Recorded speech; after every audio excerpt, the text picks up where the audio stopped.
My name is Gavin Evans, and this is my review of Dungeons & Dragons Honor Among Thieves. No relation to Uncharted 2 Among Thieves. But I am not a Dungeons & Dragon kind of person. I've never played the game. I never will play the game. My knowledge of it begins and ends with Pierce making fun of Fat Neil. But I still went into this movie with an open mind, and I really enjoyed myself. It's directed by John Francis Daley and Jonathan Goldstein, and they directed that terrible vacation movie with Ed Helms. But then they made Game Night, and that movie is really good and really well made. And this movie only continues their growth.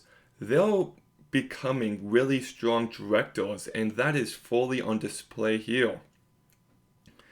They just elevated in every sense. There's so much inventive camera work, and they're just trying their best to make every scene the best version of that scene as possible. There's this moment where a shapeshifter is escaping the city, and it's just a really exciting and well done sequence. And there's another moment of this teleportation portal at the bottom of a wagon, and I'm like, this is really fun.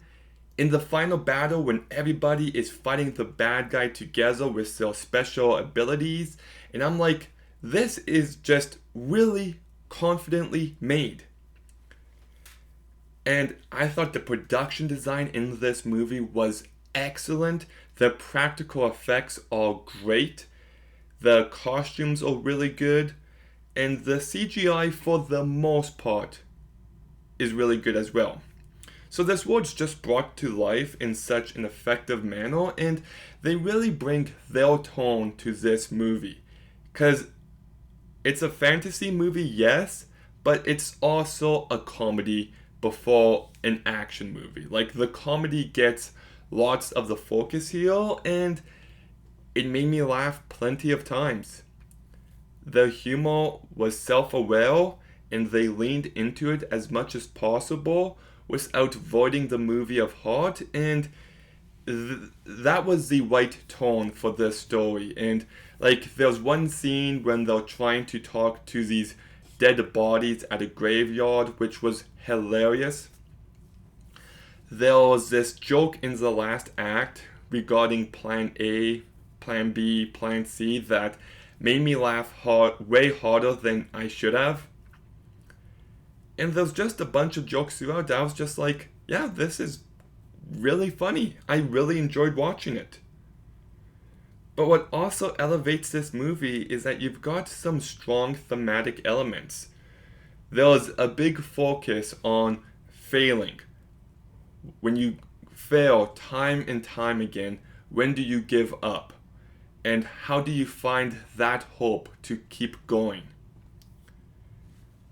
To keep moving forward and to let go of the past. And in some ways, even though the movies couldn't be more different, it kind of reminded me of the themes of Meet the Robinsons. And I'm not gonna lie, it kind of got to me by the end. This movie does manage to tug at your heartstrings, and it was very heartfelt. So it's funny, it's heartfelt, you got some great action, you got some strong directing. Like, that's a lot of positives. And I do got some issues with the script, which I'll get into now, I guess. The villain and the daughter vanish for like, I think it's over an hour of the movie. And I think that was a really bad decision. I would have liked more of them, because there's a point in the second act where I kind of lost sight of what motivated the characters. And I feel like if we cut back to them a few more times, it would have given this movie that boost. And because we don't see the villain as much as we should have, they end up feeling generic.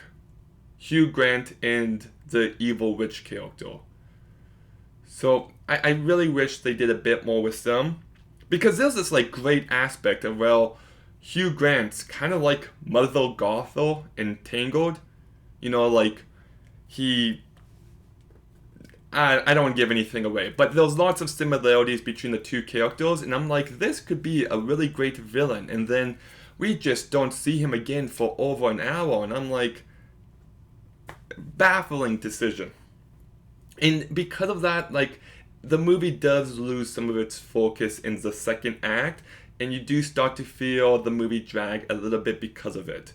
So I think if they added that, and if they tightened up the movie just a little bit, it would have been a bit better. Yeah, like the movie's over 2 hours, and I don't even think it feels that long. It's just that middle period of the movie that needed some work done. The cast all does a really good job. Chris Pine is excellent in this movie. I love his character and the arc they give him. I thought it was really effective of this deadbeat dad trying to fix his past mistakes, and he manages to be funny and just bring so much charm and charisma into this movie. You've got Michelle Rodriguez, who's Michelle Rodriguez. I'm always hoping to be surprised by her, and like, I don't know if she's ever like terrible, but she's always Michelle Rodriguez. Regé-Jean Page. I believe this is the dude from Bridgerton. I've never watched that show. I have zero interest. He's great. Like, he's really great in this movie. I was kind of bummed out when I'm like, wait, is he leaving now? Is that it? I would have liked more time with this character. Justice Smith. I have said on the record that Justice Smith is where charisma goes to die. But not here. Easily his best performance.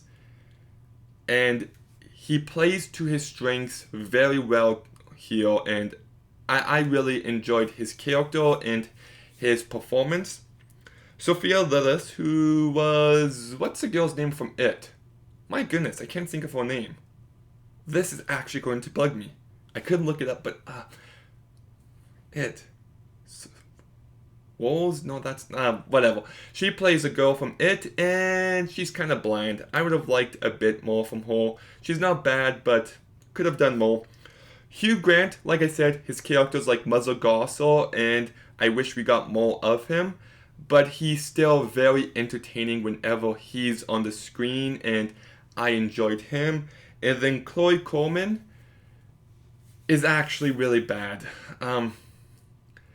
So much of the movie's heart is reliant on her performance, and she kind of fell short time and time again. She does get better by the end, but yeah. So overall, this movie isn't perfect.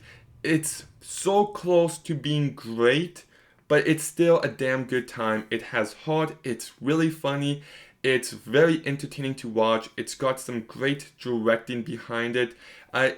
Yeah, it's one I definitely recommend, and it's nice to see a fantasy movie that is, like, it's original, but it's also based on a game, but it's still not a sequel or remake. It's, you know what I mean. It still feels like a fresh new movie in the fantasy genre, and I hope it becomes a franchise. So go out and see it, and I'll give Dungeons & Dragons a 7 out of 10. It could go up to a 7.5, but just to be safe for now, it's a 7 out of 10. But did you see Dungeons & Dragons? What did you think about it? Let me know in the comments down below. Make sure you like, comment, subscribe, stay tuned for some more videos soon, and Gavin out.